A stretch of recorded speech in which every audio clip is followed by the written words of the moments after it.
Right here in Newtown, Connecticut, the site today of a mass shooting, and this time gunfire aimed at elementary school children. We're here in front of the Newtown United Methodist Church, where we've watched people gathering all evening long, as tonight the details are still pouring in. There are 27 victims, 20 children, 7 adults. And we've heard all day about the incredible response by teachers inside the school, which is considered one of the leading schools in the nation. And also tonight, we have a new image of the suspected shooter as we tell you everything we know about who did it, what kind of weapons, and why. And we begin all of this with 2020 anchor Chris Cuomo, and he's here right now with me. Chris. Diane, it is an almost unimaginable scene. What we know so far is that inside this elementary school was a group of young kids. They were protectors, and there was one deranged man who decided to take it all away. This morning, the Sandy Hook Elementary School was full of kids concerned about Christmas. And then at 9:40 a.m., shots rang out. All units, the individual that I have on the phone is continuing to hear what he believes to be gunfire. Inside, little kids are under attack. We heard all this racket at our classroom. Horrible things are happening. Teachers make sure they're safe and then do the unimaginable. And what did the teacher do then? She read us some books and we talked about things and they played little games in there. Did you hear any more bad noises? Yes. The teacher's calm is matched by a storm of police activity. Word of possibly 2 shooters sparks searches of the surrounding area.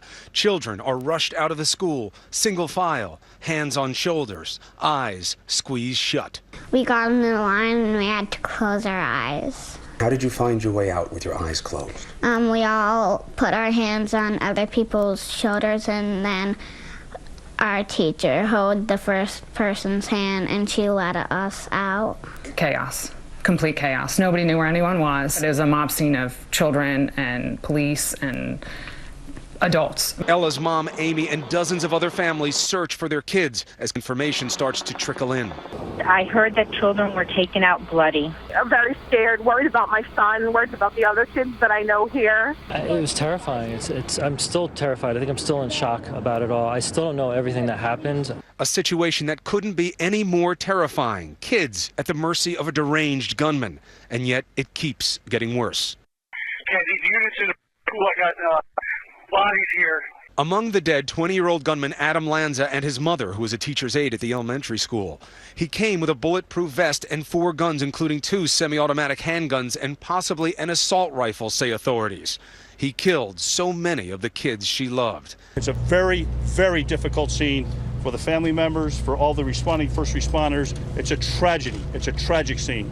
And yet many more survived, like little Ella, who will still have a chance at a Merry Christmas. It's over, okay? You know that now? Yeah. You know, all these survivors, they're so young, and that makes it so tragic. And yet at the same time, the families are hoping they're young enough, Diane, that they'll be able to forget and move on with their lives. So tell us now the latest details, whatever we've learned about why and motives of the suspected shooter. It is always so important to us, because that's the one thing we can learn in this situation, is what drove this person to this horrible thing. And yet now it's getting more confusing. Authorities now believe that the gunman's mother was found killed in her home, not at the school. So the question remains now larger than ever. Why did this man go to this school? Why did he attack these kids with such intensity? Target so many young kids. We know details are still coming in, as we've been saying, and we'll bring you up to date throughout this hour tonight as we are in this special broadcast. As we drove into town, I know you saw those beautiful hills coming into this incredibly wonderful town. And tonight we see the flags at half-staff right here in Newtown, and across the country the flags are also at half-staff, as today President Obama addressed the nation, tearing up as he talked about the grieving parents and their small children. The majority of those who died today were children. Beautiful little kids between the ages of 5 and 10 years old.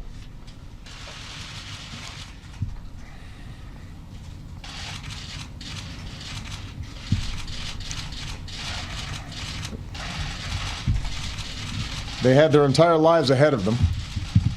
Birthdays, graduations, weddings, kids of their own.